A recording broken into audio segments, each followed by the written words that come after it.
প্রাণ প্রিয় খাগড়াছড়িবাসী, আপনারা সকলে কেমন আছেন? আমাদেরকে ভালো রেখেছেন কে?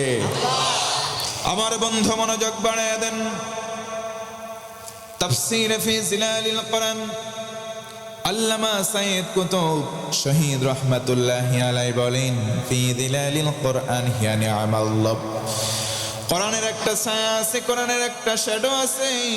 এই কোরআনের ছায়ায় যেই ব্যক্তি বলবে আমি কোরআন পড়ব, কোরআন বুঝবো, আর কোরআন দিয়ে আমার জীবন পরিচালনা করব, এই কথা যদি একবার কেউ স্বীকার করে, এই কথা যদি মুখ দিয়ে বলে, আমার আল্লাহ এতটা বেশি খুশি হবেন, সঙ্গে সঙ্গে তারে তিনটা পুরস্কার নগদে দান করবে। নাম্বার 1, এক নম্বর হলো তার ফাউল আমার। পৃথিবীতে যত সম্মান আল্লাহ রব্বুল আলামিনের কোরআন মানবার কারণে আল্লাহ নিজেই তাকে দান করবেন। আরেকবার বলুন সুবহানাল্লাহ। ও খাগড়াছড়ির ভাইয়েরা বলেন তো, সম্মান দেওয়ার মালিক কে? আল্লাহ রব্বুল আলামিন বলেন, ওয়া তুইজ্জু মান তাশাউ ওয়া তুযিল্লু মান তাশাউ বিয়াদিকাল খায়র। আমার আল্লাহ বলেন, ও গোলাম, সম্মান ইজ্জত দেওয়ার মালিক একমাত্র রব আল্লাহ। বেইজ্জতি যদি করে সেটাও আল্লাহর পক্ষ থেকে, কিন্তু আল্লাহ চাপিয়ে দেন না। সম্মান কল্যাণ করে যা আছে আল্লাহ সরাসরি দেন, কিন্তু কেউ যদি অপমান হয়, অপমান আল্লাহ চাপিয়ে দেন না। অপমানের সিস্টেম রয়েছে, নিজেদের কৃতকর্মের কারণে মানুষ অপমানিত হয়। আল্লাহ রাব্বুল আলামিন বলেন, ظهر الفساد في البر والبحر بما كسبت أيدي الناس। একটু জোরে বলা লাগবে, আল্লাহু আকবার। আল্লাহ রাব্বুল আলামিন বলেন, বান্দারে, জলে আর স্থলে যা কিছু বিপর্যয়, যা কিছু হিতের বিপরীত হবে, একটাও আমি রব্বুল আলামিন চাপায় দেয় না, বরং তোমাদের হাতের কামাই করা ফসল। আল্লাহ রব্বুল আলামিন বলেন, আলহামদুলিল্লাহিল্লাযী আনজালা আলা আবদিহিল কিতাব ওয়া লাম ইয়াজআল লাহু ইওয়াজা। সমস্ত প্রশংসার মালিক আল্লাহ। এখন যদি বলি কেন প্রশংসা আল্লাহর, আল্লাহ বলেন, গোলাম, আমি আমার বান্দা মুহাম্মদ সাল্লাল্লাহু আলাইহি ওয়াসাল্লামের প্রতি এমন একটা কিতাব নাজিল করলাম, যেই কিতাবের ভেতরে কোনো আড়ষ্টতা, কোনো রকম গোপন কথা নাই। জোরে বলুন সুবহানাল্লাহ। এই জন্য মুসলমান ভাইয়েরা আমার, ও আমার বন্ধুগণ, পাহাড়ের মানুষ, এই পাহাড়ি জনগণ যারা আমরা আশপাশে আছি, আমাদের ভেতরে সম্পর্ক হবে ভ্রাতৃত্ববোধ নিয়ে, ভাই ভাইয়ের মতো সম্পর্ক হবে।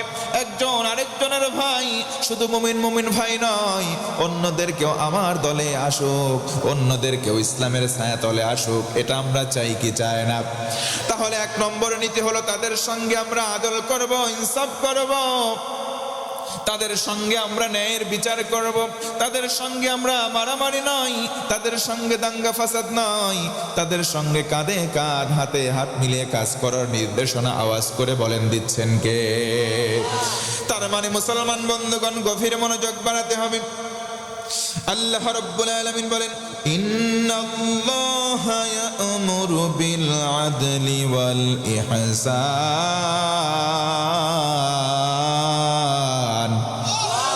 আল্লাহ রাব্বুল আলামিন বলেন, নিশ্চয় আমি আল্লাহ আদেশ দিলাম, তোমাদেরকে নির্দেশ প্রদান করলাম, একে অন্যের সঙ্গে ন্যায় বিচার করো, তোমরা অন্যের সঙ্গে অবিচার করো না, এটা করা হারাম। কথা বলেন ঠিক কিনা? তার মানে বসে গেল মুসলমান বন্ধুগণ, 1 নম্বর কাজ হলো তাদের সঙ্গে ন্যায় বিচার করব।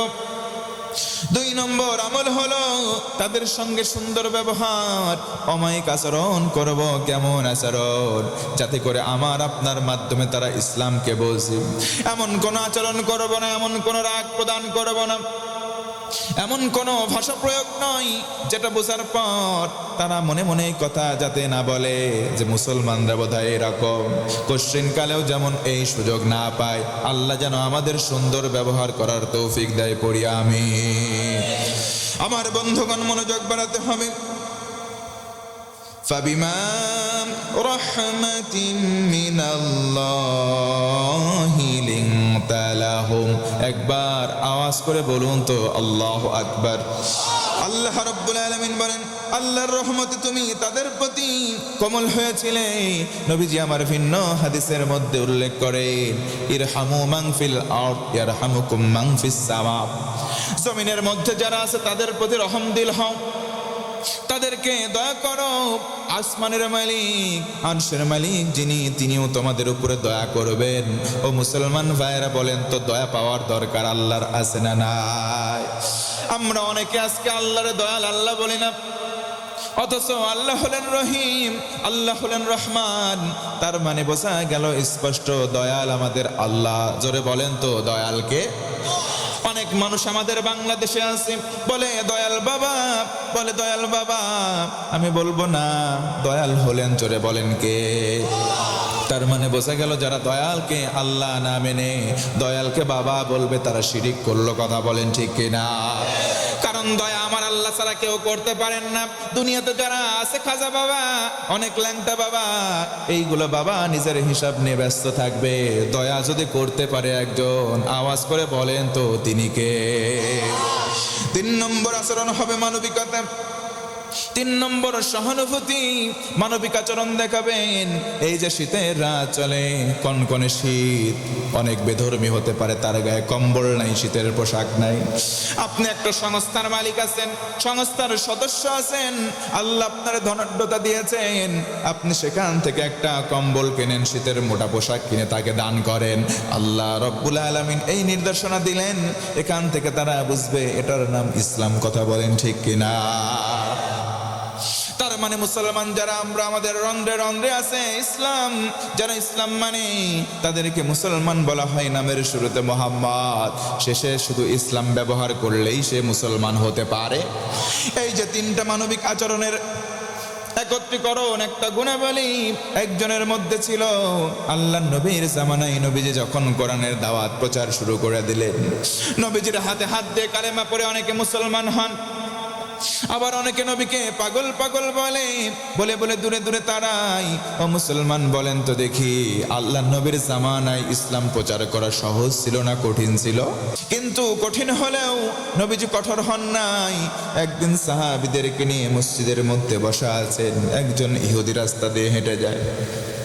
চিন্তা করলো, আমি মুহাম্মদকে অপমান করব, কি করা যায় বলো? আস্তে করে নেমে আসে, মসজিদের ভেতরে দাঁড়িয়ে, জায়গার মধ্যে দাঁড়িয়ে দাঁড়িয়ে মসজিদে সেজদা দেওয়ার জায়গায় পেশাব করে দিল। নাউজুবিল্লাহ পড়ে। আল্লাহ নবীর সাহাবী হযরতে ওমর দাঁড়ালেন, এই বেটা তুই পেশাব করলি কেন? আল্লাহর রাসূল বললেন, ওমর ঠান্ডা হয়ে যাও, নম্র হয়ে যাও, ভদ্র হয়ে যাও, আদল করো, ইহসান করো, তার প্রতি সহানুভূতি দেখাও। জোরে বলুন সুবহানাল্লাহ। আমার নবীজি কত সমস্যা হয়। তার মানে আমার নবী প্রায় 1500 বছর আগে ইহুদির পেশাবেও বাধা দেন নাই। জোরে বলুন সুবহানাল্লাহ। পূর্ণমাত্রায় পেশাব করা শেষ হয়ে গেল। নবীজি বললেন, ওমর তোমার কিছু বলার নাই, তুমি জায়গায় বসে যাও। হযরতে নবীজি গুটি গুটি পায়ে ইহুদির কাছ বরাবর গিয়ে হাতে হাত দিয়ে গায়ের উপরে বুলিয়ে দেয়। ইহুদি ভাই, তোমার হয়তো জানা নাই, ও ইহুদি ভাই, তোমার হয়তো জানা নাই, এটা আমাদের ইবাদতের জায়গা, পবিত্র স্থান। এই জায়গায় আমরা সেজদা দেই আমাদের মালিক রবকে। ও মুসলমান বলেন তো, সেজদা দিতে হয় কাকে? আমরা এখানে আল্লাহকে সেজদা দেই। ও আমার মুসলমান ভাই, এই কথা শুনবার পর ইহুদি মুস্কি মুস্কি হেসে বলে, আমি আবার পেশাব করব। নাউজুবিল্লাহ বলেন। নবীজির এই কথা শোনার পরে হযরতে ওমর আরো একবারে রেগে গেলেন। হযরতে ওমর অগ্নিশর্মা হলেন। নবীজি বললেন, দাঁড়াও, সহানুভূতি দেখাতে হবে। ভাই তোমার ভুল হয়েছে, তোমার বোধহয় জানা নেই, এই জায়গায় আমরা ইবাদত করি আল্লাহর, এই জায়গা পবিত্র স্থান, এই জায়গার মধ্যে তুমি ভবিষ্যতে আর পেশাব করো না। নবীজির এমন কোমল আচরণ দেখার পরে ইহুদি মনে মনে চিন্তা করলো, আরে আমি তো নিজে আগেও জানতাম এটা হলো পবিত্র স্থান, আমি তো ইচ্ছা করে পেশাব করলাম। আল্লাহর রাসূল একবার ইশারা দিলে হযরতে ওমর যদি আমার একটা মারতো, আমি মারা যেতাম। কথা বলেন ঠিক কিনা? হযরত ওমরকে আল্লাহর নবী বাধা দিলেন, নিজে আমার গায়ে হাত বুলান, নরম কণ্ঠে বলেন, আরে ইসলাম যদি এত সুন্দর হয়, এত বড় ক্ষতি করবার পরেও যদি কিছু না বলে, জায়গা থেকে দাঁড়াই উঠ থেকে নেমে এসে বলে, মুহাম্মদ বাপদাদার ধর্মে লাথি দিলাম, কালেমা পড়ায় দাও, মুসলমান হয়ে যাব। এমন আচরণ আমরাও করবো ইনশাআল্লাহ।